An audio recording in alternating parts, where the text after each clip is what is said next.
Gerald Celente is our guest. He'll be with us for 20 minutes in the next hour. So for the next 45 minutes, trendsresearch.com.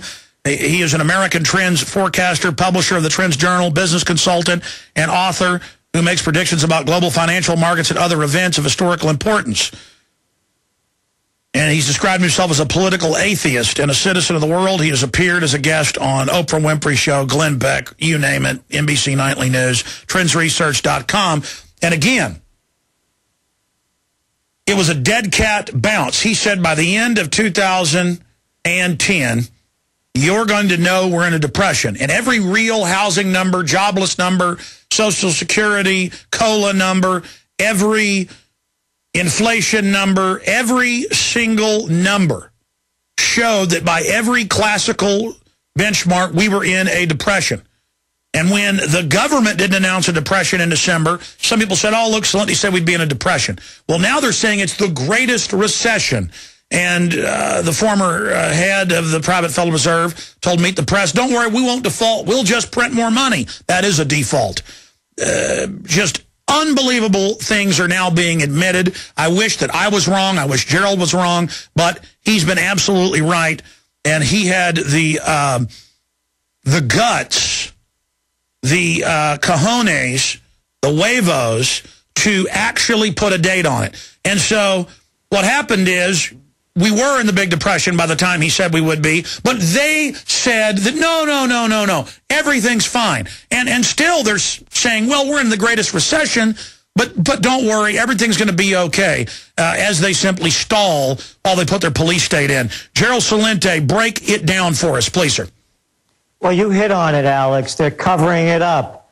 This came out of Bloomberg yesterday. It's not in today's Wall Street Journal. It's not in that toilet paper record, the New York Times. And it's not even in the Financial Times. Wall Street aristocracy got $1.2 trillion in Fed secret loans. That's what they did. As all these banks like J.P. Morgan Chase, like the Goldman-Sachs gang, like the Citigroup criminals, like the Barclay bandits, who all said, hey, our balance sheets are okay, things are really fine. They were getting tens of billions of dollars worth of loans. Alex, loans like you would get. And maybe I'll charge you 1%. Because you're one of the white shoe boys. They keep propping up this Ponzi scheme, and they keep lying to us. And the only reason these numbers just came out is because of the Dodd-Frank bill. But there's that clause in there, you know, the insanity clause. We got to wait 2 years before we release these numbers because, you know, we don't want people to see the real truth. And they may pull their money out of these criminal organizations. So they give us this baloney that that's why they can't put out these numbers. And this is only what we're seeing. Look at Obama. Look where he's on that vacation again, you know. Where did he spend last night? Oh, at the prostitute's house. That's right, the guy that owns NBC, Comcast. It's all one club, and we're not in it. And you were talking about, Venezuela, North Korea. No. This is fascism USA. I said it when Obama got elected. I said it when you did the Obama deception. And that's what it is. It's the merger of state and corporate powers. You pointed out all the breaks that the big guys get, like General Electric, like all of them. They get the allowances while they're screwing the little people. You mentioned it, the lemonade stands, the cheese. How about that Rawson Foods incident that you reported on a couple of weeks ago in Los Angeles, where the food Gestapo came in and busted them, and they were only supposed to take representative samples of it's a club. They weren't even selling this stuff. You belong to a club. And what did they do? A representative sample happened to be every piece of article in the joint. So now, as I'm speaking, look at the price of gold. $1,000 $889 an ounce. And we had forecast at the beginning of this year, I'm on all the major media, $2,000 an ounce. Why is it going up? One simple reason. The entire global financial system is collapsing, and only the little children believe that it's going to be saved. And let me throw this at you. Let me throw this at you, because you did predict 2,000 by the end of the year, a bold prediction. That was a long time ago you made that prediction. And it's because you've been proven right that they're not going to be inviting you on all these shows, and all these newspapers aren't going to interview you that called you a pessimist porno dealer. Just like the Pew Research showed, Ron Paul is getting less coverage than any other candidate, including candidates that have dropped out, because in reality, he's in the top 3 candidates. He's a major front runner, and he's been right, so they're going to ignore him. But when you're a liar, well, then they'll put you on national television. It's because it's the houses of prostitution. They're just there to serve their masters. You just saw Obama make a trip to the master's house at Comcast just yesterday up at Martha's Vineyard.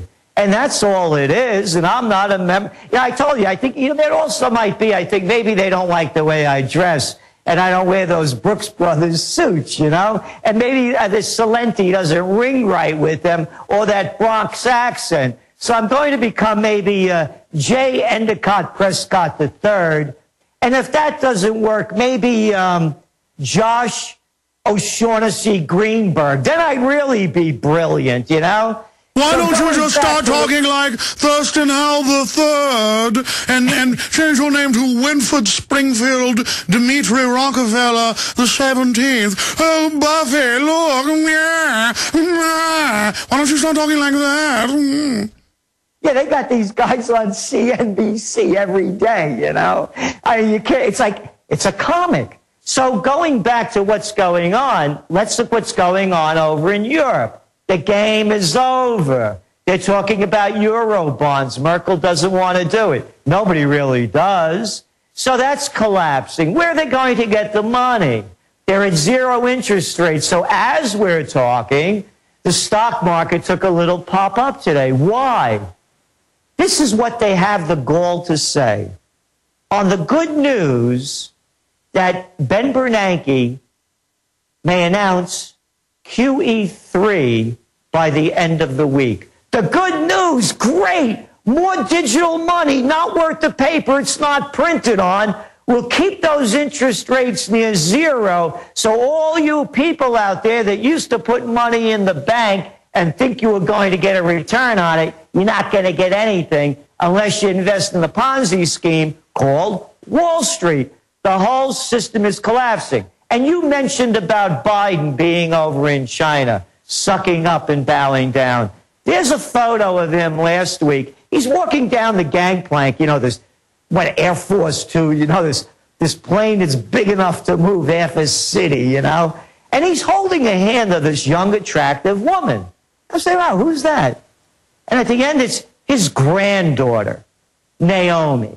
And here, they got all these guys saluting, the red carpet. What kind of baloney is this? I thought he's going over there to do business. He takes his granddaughter with him, And who's paying for this stuff? It's the same like Hillary Clinton. She sent Chelsea to the soccer game, to cheer on the team. Everybody get this straight. You have a royalty in this country. Harvard, Princeton, Yale, the Bullets, Banks, and Bombs Club. And the only time when they want you is for cannon fodder and to pick your pocket. So people that believe that you're going to have change you could believe in, whether you're voting for the Republicans and the Democrats, you better grow up if you haven't grown up by now. Absolutely. I want to play a clip for you and get your take on it. To have Greenspan on Meet the Prostitutes, to adopt your term that's, I'm noticing, is now becoming popularized. So you've actually coined a phrase that's now going to be in popular use. They say that's a real sign of true influence, so congratulations. Prostitutes, and I hope our listeners will start using it. He was on Meet the Prostitutes, And he said, hey, don't worry, we're not going to default, we'll just print money. And they had the former White House financial advisor on there, Goolsbee, and he literally got shaken up and couldn't believe that Greenspan just said that. So they've got the chutzpah, the arrogance to come right out in the open and say, we're going to devalue the dollar down to nothing. Let's play that clip. Here it is. Are U.S. Treasury bonds still safe to invest in? Very much so. I think this is not an issue of credit rating. The United States can pay any debt it has because we can always print money to do that.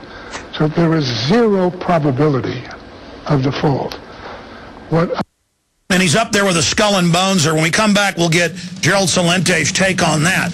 And the skull and bones guy, who's the other guest with him, literally starts smiling. You could tell has an adrenaline rush, and you see a little bit of flush come to his face. He actually blushes, like he goes, my gosh, that was just said. And that's what Gerald was just getting into. QE3 is like another bullet in the head. We'll explain what this means on the other side. The destruction of your pensions.